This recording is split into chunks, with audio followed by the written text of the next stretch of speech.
got these sheets that talk about. And I have a list. There's a parts list that goes with this kit that says you get basically a 12 quart dishwash bin. Okay, either Rubbermaid or Sterlite. You get a little tea strainer to strain out the mites. Do you have all the equipment? I don't have it all with me here. Okay. So do you guys have a little, like a Sterlite bucket? Little white dishwash tub. A plastic one. Have one, but it's a foot tub, so I wouldn't want to. I don't care. It's just for me. You're just dumping bees into it, you know. Oh, you mean just to dump the bees? Yeah, we're gonna. Yeah, is it white? Yeah. Is it white? Yeah. So you can see. So you can see the bees. I'll find some. Okay, fine. But you had a question, Robert. I'm not Robert. Jeff. Oh yeah, be careful. Jeff, you had a question, right? Oh yeah. So we also have 3 hives over there. If you think it would, are you guys both gonna be demonstrating? No, I think we're going to do one person, but at some time we might separate. So thank you. Yeah. Well, I was just going to say if it was more easier for people to see. Yeah. So anyway, I'm going to go get a copy. So why don't we begin by just the basic go through the hive inspection, and then we'll do a mite test. And then we'll look really closely at the frames and ask a whole bunch of questions. So maybe the first one, Steve, you just go through as if you were going to do I'll show you a home inspection of your hive. What I do. How would you do it? How quick? And then put it back together. Yep. And then the next hive will go slowly, and we'll look at each frame, or we'll look at problems. This is my swarm hive. Yeah. Here, I'll take Greg's. From you got it. Can I ask you a newbie question? Yep. This is from 2 weeks ago, swarm, and I you just ignore them. Yeah. Doing this. Yeah, they're just. Okay. They're just looking at your white flowers. Often, they're attracted to white, but white doesn't make them angry like a dark color will. Okay, so I just ignore them and just ignore them. go to my happy place. Just like I forgot her name. Garrett. Garrett. Yeah. I when I went to your house, I heard the name. Yeah. You're trying to get one to land in your hands, huh? Yeah. Yeah, I'm going to pull that down because it makes my glasses fog up and I won't be very effective. I'm just trying to figure out. Oh, the Karen drones are great. Yeah. They are such nice bees. So the drones. One of a good example for the first things I do is I didn't know if there was I'm a boy here. going to get into a hive. The conditions inside of the hive and outside of the hive will all contribute to the bees and your interaction. Typically 55 degrees and above is pretty safe conditions if it's not blowing hard or raining or doing anything weird like that. As far as temperature for the bees, most races of bees will fly at 55 and above. You'll find your bees, that'll work. You'll find your bees may fly at lower temperatures. That's what we were talking about, using acclimatized bees. Your bees may be flying in the 50s. I've got bees that fly in the high 40s. But anyway, you'll notice that they're not super active. A bee will die if alone at 40 degrees. Okay, left at that temperature. You can take a bumblebee, mining bee, mason bee, and a honeybee, and all put them in the refrigerator together. In the morning, the honeybee will be dead. The other bees will warm up and fly off. They're made to live as a superorganism, and they have to maintain that hive temperature. Broodless around 85, with brood 93 to 95. Bees will go out for short periods of time at low temperatures to get what they need to in desperate situations. If they don't, they won't. You'll notice bees like sitting on the side of this hive. They're moving really slow. They're not. I can poke and prod and move them around, and they tumble to the ground, and they're not super active. And that's because their body temperature and their flight muscles are cold. So anyway. Well, we're gonna in the inspection, we're gonna figure out why there's dead ones. So, because there's a ton of them there. Yeah. So. Probably because they haven't been able to fly. Bees that are reared in a different climate and brought to this climate are going to struggle at times with the weather here. Once again, acclimatized bees are the best bees to have because they're dialed into the temperatures here, and they've generationally reproduced and that sort of thing. So if I'm going outside and it's 50 degrees and it's drizzly and I know I got to get into a hive, I put on all the armor. I'll put on my leather gloves and all that. I know I'm going to get banged and stung a bunch. They're not going to be happy about it, and I know I'm going to have to work quickly. If the weather's warmer, above 60s, 70s, the bees are going to be, especially midday, are going to be a lot easier to work with. They're going to be busy. I mean, it's kind of unnerving if you're not used to it. You got a ton of bees flying all over the place, and they're on you, but they're focused on what they're doing. So in cold weather like this, notice the bees are on the ground and they're crawling around. That's kind of a good idea to put on something to keep your cuffs from being a tunnel. Okay, so we're just walking up to a colony and looking at it. Are the bees flying, or are they're just landing and sitting and being cold and immobile and that kind of stuff? So I was like, so what do you use the long Velcro worn on the that. hive for? But I'm that's even better. yeah. Well, I was like, are you And I closing the don't know entrance? So I am closing the Yes, he's closing the entrance. entrance. So there's some, it's intuitive stuff to me, but it's not to people that haven't worked around them. So just be aware that when it gets cold and at night, bees won't fly typically. You think about flying out in the middle of the dark and you use the sun to orient, you're gonna, So here's another method. yeah, you can do that, except if you have wool socks, Yeah. you may get the snot stung out of you. Some bees hate wool. Really? Yep, and because it's animal hair, and they may attack it. Red appears as black to bees. So if you have nice gray and red wool socks, it's a kind of a killer combination. So, but anyway, just something to be aware of. If you're going to be working at night or working in cold temperatures, the bees are going to be on the ground and crawling. You may find one halfway up your leg. You might not feel it until it's too late. Yeah. They crawl up and up So- and up until so it's any- tight A and it question pinches. on that. The last and they couple sting. nights when And I've that's gone out when to check my hive around dusk, I see bees. My hive's in a grassy area. I see them like an individual bee here and there clung to blades of grass, and they're not moving. Well, So are they just cold, but they haven't Well- figured out to go inside? think about where an unhealthy bee will end up versus a healthy bee. Bees are self-sacrificial. Okay. And if they are diseased, they will leave the hive. If they can't leave the hive, they'll be carried away by undertakers and house cleaning bees. And so, if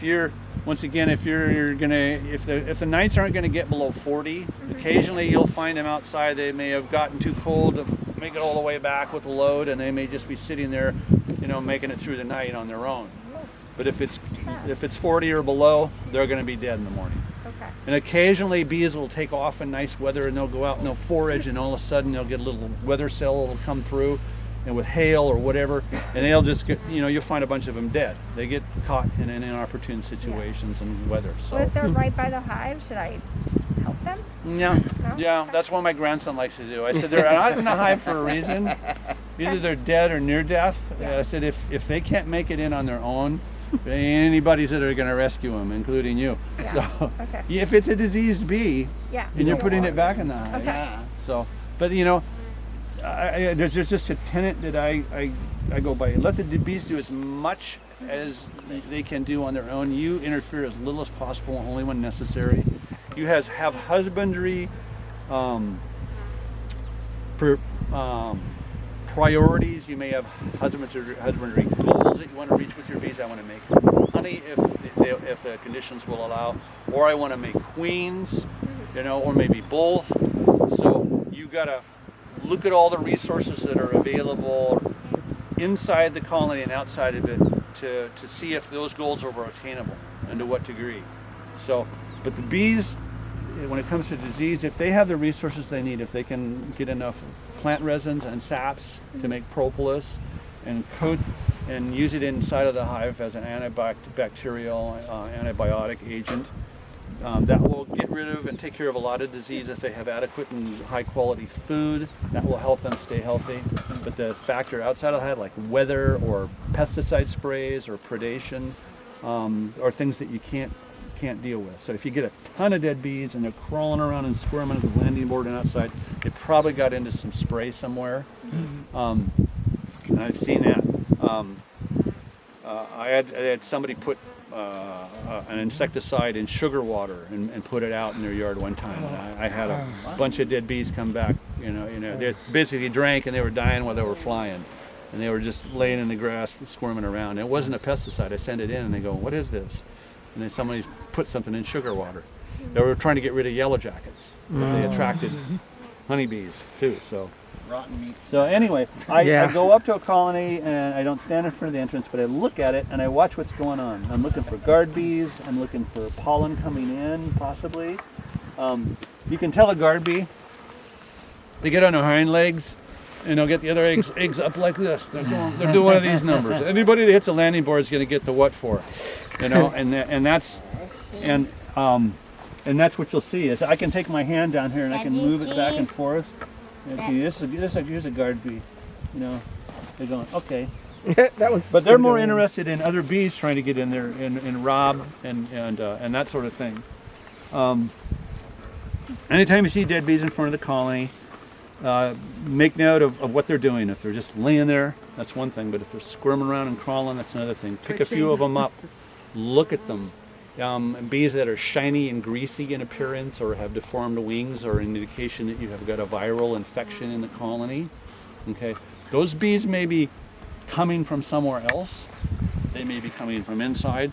Either way, you got to find out, and part of that is by doing the mite wash. Do I have any varroa in the mite that could be vectors for viruses? If I don't, then those might be from the outside. But either way, you got to know. So. If I could distract with one question. Any ask questions and stop me. I'm fixated on the entrance feeders. Yeah. What I'm doing is using my inner cover, putting a quart jar just like this inside the top, inside a western that I put on top of that. Advantage or disadvantage? Advantage. There's a Reduced really short distance from here to the goodies inside the jar. Yeah. And so if I use these, and I will use them during certain times of the year, I will go and I'll get a stick like this one right here, and I will do one of these numbers and stick it over here like that. Okay, and force this to be closed off close by. And what it does is two things. It makes it a small place to defend, and if you got robbing issues and that's all that you've got, you can do this. You can shrink this down to like an inch. All you need is 1.5 to 2.5 square inches worth of entrance. I just removed all the entrance reducers yesterday. Yeah. Well, that's okay. That's okay. And the only thing you need to watch is stroll through your apiary on a nice day when everyone's out and cruising in the neighborhood and see if anybody's robbing. And you will know there will be battle royale taking place on your landing board. So and when should you use an entrance reducer, or should you always use it? Bees don't need a huge hole. If you look at feral, I always go back to feral bees. What kind of conditions do they exist under? What kind of cavities do they look for? They look for 1.5 to 2.5 square inches worth of opening. It can be a long, narrow slit. It can be a round hole. It can be oblong. It can be but it's that area. Okay, there's something about the airflow through the colony, and the size of the cavity. So the entrance reducer comes in two sizes. So I just take a chunk of wood. Yeah. That will cover it up. Like a 1x2 or something. Yeah. And then I just say, okay, I'm going to put my feeder on here. I'm going to make it that long, and I'm going to leave just this little hole over on the side. The bees will fan and circulate air as needed. It's once again, it's doing less for them than we. I got one apprentice that he does everything but kiss them all good night. And it's just.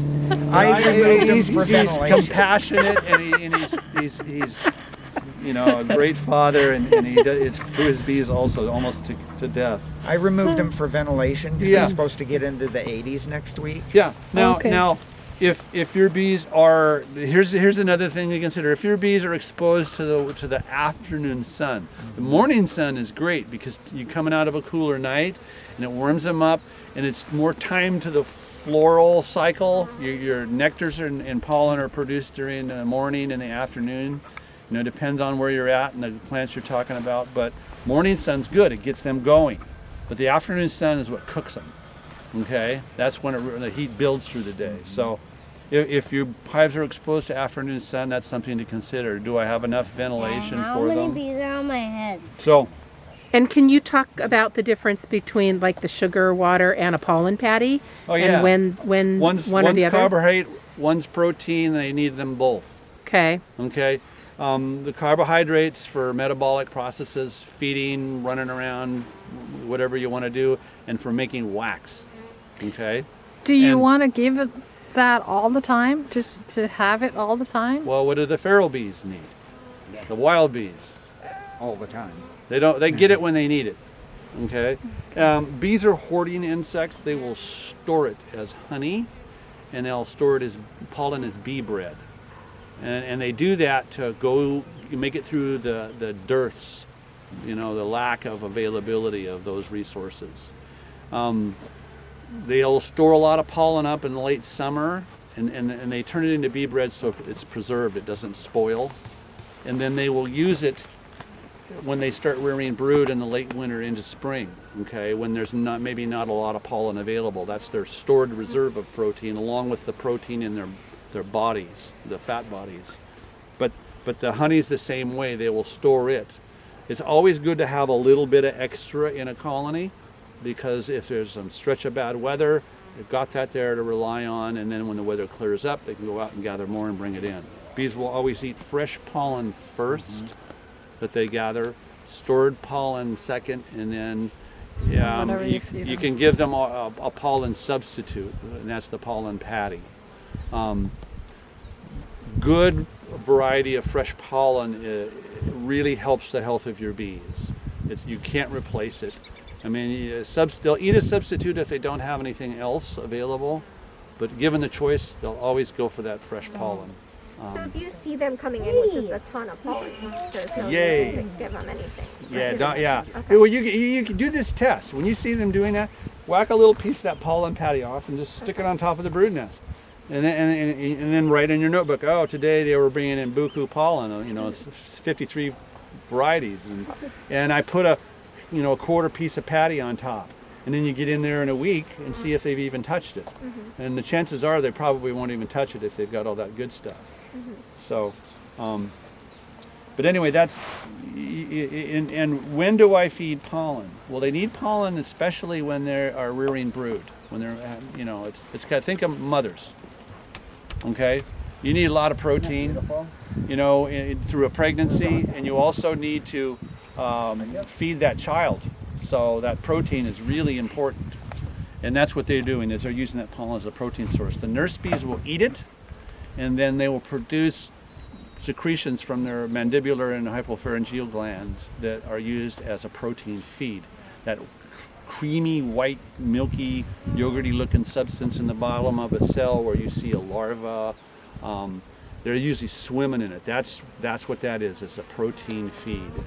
And that mix of protein and carbohydrate changes depending on who's being reared. A queen gets the best food. She gets a diet of royal jelly and mandibular secretions all through her larval cycle. She gets fed around 1,200 times. Okay, a worker is fed several hundred times, doesn't receive real royal jelly all the time. Usually is fed, a protein. Drones the same way. They just don't get that high quality food. It's not required. So, anyway. Thank you. Are protein patties perishable? Yeah, they'll mold and all that. I'll make them up. I mean, you can leave them out on there. I mean, they usually have a high amount of sugar in them and some fat. And if you keep them in a cool place, they'll Put them in the freezer or in the fridge. Yeah, you can keep them in the fridge or the freezer. That's what I do. Is I leave mine. I keep them in the fridge, but I mean once you put a there's patty if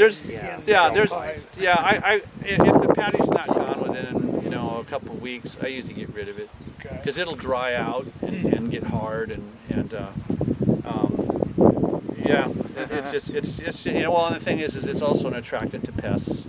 If it's not being, you think about the bee bread, they'll take the pollen and they'll pack it into a cell, then mix it with enzymes from their saliva, okay, and then they'll also put a little cap of honey across the top of it, but it's literally pickled, is what it is, and it's preserved, and it doesn't spoil unless it's kept in a real moist, cold environment.